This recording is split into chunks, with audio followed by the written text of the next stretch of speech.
These are my son's pears. He's the one filming. Thank you, William. So these are the pears. For pears and apples, you train them differently. You don't do the vase. It's kind of like the open center, except you have a center. So you're still going to want to have um, branches coming out, and apples and pears really want to go vertical. So you can see here, for example, this was, I think somebody tried to make a cut here when they first planted it, and they tried to create a bit of an open vase. But what happens with apples is as soon as you get branching, it just wants to go vertical. So you have to really work with getting an outward facing branch and then use ties to tie them down before the wood gets soft, because it's always going to want to try to go back up vertical. They really, really want to climb. So for this one here, I'm actually going to take this branch off here, and we're going to go back to a central leader style apple tree, okay? Or this is pear. So when we get central leader style, it's going to be like a Christmas tree, and then we're going to have down the road scaffolds coming out kind of all around. Scaffolds coming out all around, and each of those are going to put off spur wood. So I don't have any spur wood on this yet, and it's the spur wood that's going to create the fruit down the road. So we want to have a bunch of scaffolds coming off all around in different directions and at different heights. So it'll be all these guys. They'll turn out to be scaffolds, and then they're each going to do spurs. And then depending on how high you want this tree to go, you're going to make a topping cut, and you're not going to let it grow any taller than that. So this one here, for now, I think this is actually fairly tall. We're not going to want it a whole lot taller than this, so we're going to make a topping cut right here. And my son said he wants it to grow over there, so I'm going to pick a bud facing towards that tree there, and we'll just top it right there. Okay, this one here, so we're going to want to try to get these kind of coming down. We can put spacers in between here to hold it. We can put weights to come down and hold it, but we're going to want to have it coming out, and it's going to want to grow back up. So we're going to make a cut to an outward facing bud here, just right about there, and then we can kind of try to bend it down in the future. You know what, I might go a little shorter right there. And this one here, picking an outward facing bud, kind of the only one we got. We'll try to get them coming out. So we're going to want to have a nice strong central leader. It'll be nice and strong. And then we're going to have a bunch of little scaffold branches hanging off with spur wood off them all. And it'll be that spur wood that does the pears. So if we come on over to the next one here.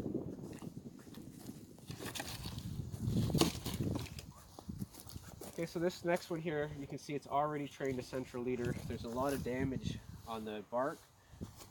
But as long as I can see some green cambium wood in there, I know the tree's still alive. So as long as it's not girdled right around the side, the tree will be fine. It'll just heal up over this. So this will be fine. The tree will heal no problem. We got a nice strong central leader here. We're going to look for areas where we have two branches kind of coming out of the same spot, and we're going to pick the one that we want to be the central leader. So I kind of don't like how this one's starting to angle off, so I'm going to take this one out. And then this is damaged at the top, so we're always going to cut off damage, and we want to have this tree growing back to the other one, so we're going to pick an outward facing bud in the direction that we want it to grow. Okay, so that'll pop over that way. And then these ones we're going to just make cuts to outward facing buds.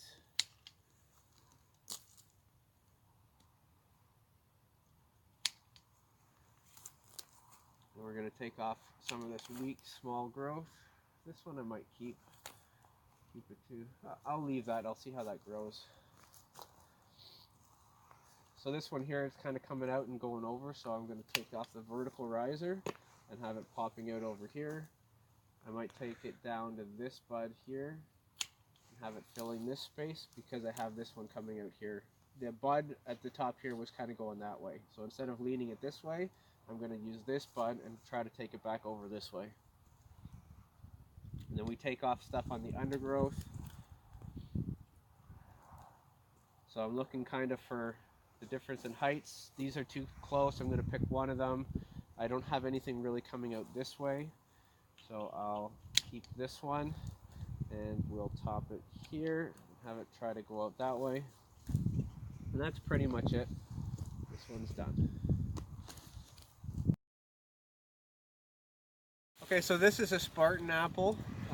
This one's growing, you can see, pretty well to a central leader. If I wanted to, this one actually is a good candidate for doing an open vase center. Now, a lot of people do that with their apples. I kind of like the central leader. The only reason why I might consider an open vase here is because this is the south edge of a garden that's behind it to the north, and I kind of maybe like the idea of it opening up and being keep it short little dwarf, have it come up and then have it go out and down and around instead of maybe getting too high. So, and I'm all for experimentation. So I think I'm actually going to do this to an open center apple tree. So everything that I just told you, remember, experiment, experiment, experiment, try different things, see what works. So this one here, actually, I'm going to take it back.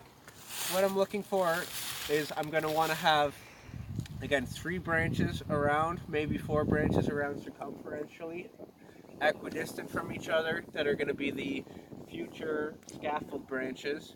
And I want them not coming out of the same spot. So this is all, you can see they're all very nicely offset. So I think I'm going to first off start by cleaning up.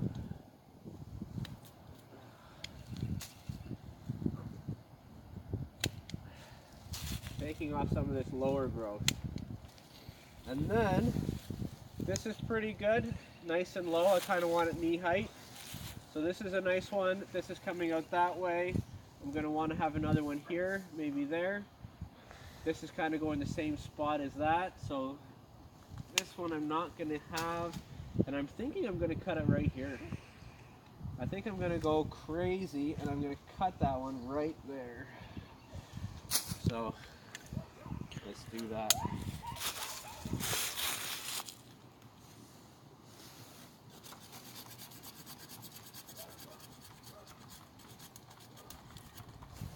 Alright. Now, because I just took off so much off this tree, I'm going to be a little careful pruning and cleaning up. So I'm just going to kind of clean up. Like, I don't like this angle. This is not going to grow very well in the future, so I'm just going to take that one off. And then I'm going to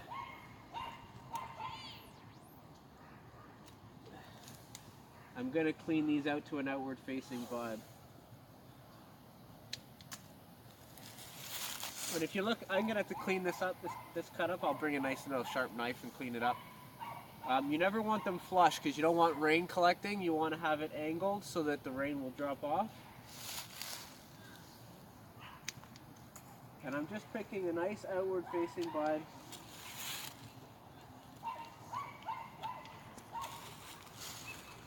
Let's take these all too.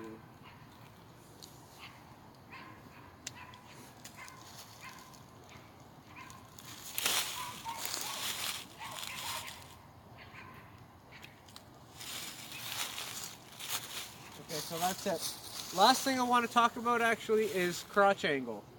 So the crotch angle is the angle between the stem and the branch. A crotch angle that's very vertical is going to split the tree in the future. It's going to crack and split the tree right down. A crotch angle that's this way is going to get weighed down by the fruit and it's going to split.